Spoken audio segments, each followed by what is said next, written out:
আসসালামু আলাইকুম। ইরান ভালো নেই। আমি যখন এই নিউজটি করছি তখন ইরানের মাটিতে ইরানের জনগণ বনাম ইরানের সশস্ত্র বাহিনী লড়াই করছে। ইরানের সাধারণ জনগণকে পশ্চিমা যে সিস্টেম আছে সে সিস্টেম তাদেরকে হ্যাং করে দিয়েছে। তারা এখন মুক্তি চাচ্ছে। আসলে কি থেকে যে তারা মুক্তি চাচ্ছে তারা নিজেরাও জানে না।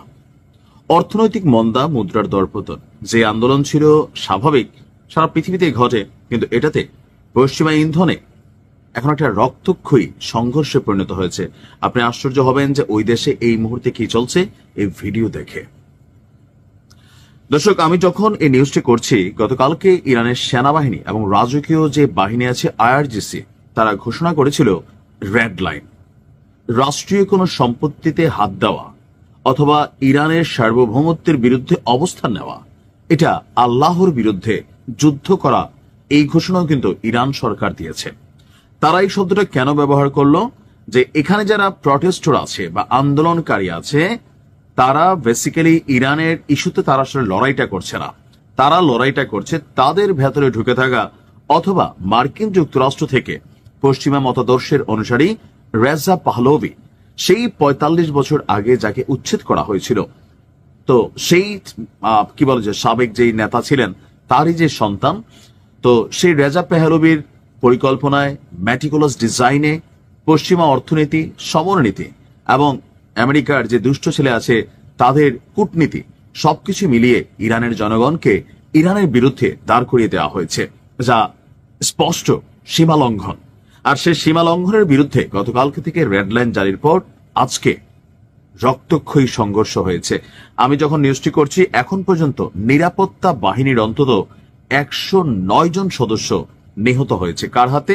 তার দেশের জনগণের হাতে। তবে তাদের মধ্যে মিশে গেছে অনেক শুটার, তারপর হচ্ছে যে মুখোশধারী অনেকেই, কারণ এখানে আপনি আইডেন্টিফাই করার সুযোগ নেই। মসজিদগুলোতে আগুন দেওয়া হয়েছে।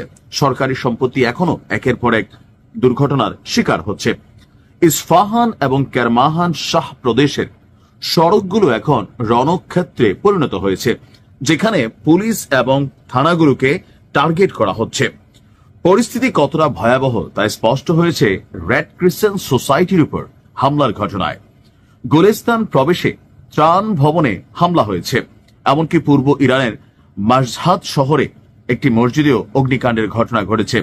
স্বরাষ্ট্র মন্ত্রণালয়ের দাবি পরিস্থিতি নিয়ন্ত্রণে আসছে, তবে দেশটির অ্যাটর্নি জেনারেল এক নতুন করে হুঁশিয়ারি দিয়েছেন যা আতঙ্ক ছড়িয়েছে।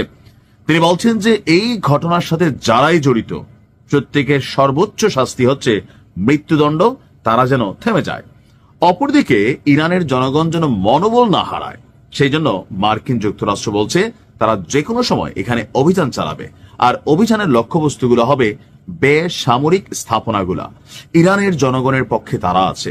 কানাডাতে ইরানের সমর্থনে রাস্তায় নেমেছে হাজার হাজার কিখুর। আমি জানি না এরা আসলে কি চায়।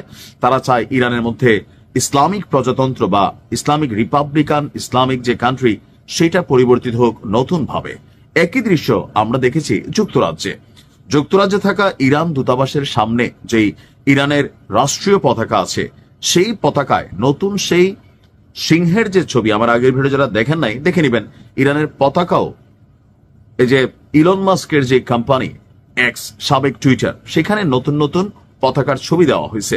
তো সবকিছু মিলিয়ে একটা কঠিন অবস্থানে পৌঁছেছে। আপনার পার্লামেন্টে আপনার এই মুহূর্তে আমি যতটুকু দেখতে পাচ্ছি যে সবকিছু বিশ্লেষকদের মতে গত ৪৫ বছরের মধ্যে এটি ইরানের বর্তমান শাসন ব্যবস্থার জন্য সবচেয়ে বড় পরীক্ষা। এখন আমার কাছে মনে হয় যে আসলে যে কোনো সময় পরিস্থিতি যে কোনো দিকে যেতে পারে, কারণ রাস্তায় এখনো হাজার হাজার মানুষ লড়াই করছে। অপরদিকে সরকারের সমর্থনেও অনেকে রাজপথে নেমেছে, আপনার অস্ত্র হাতে লড়াই করছে।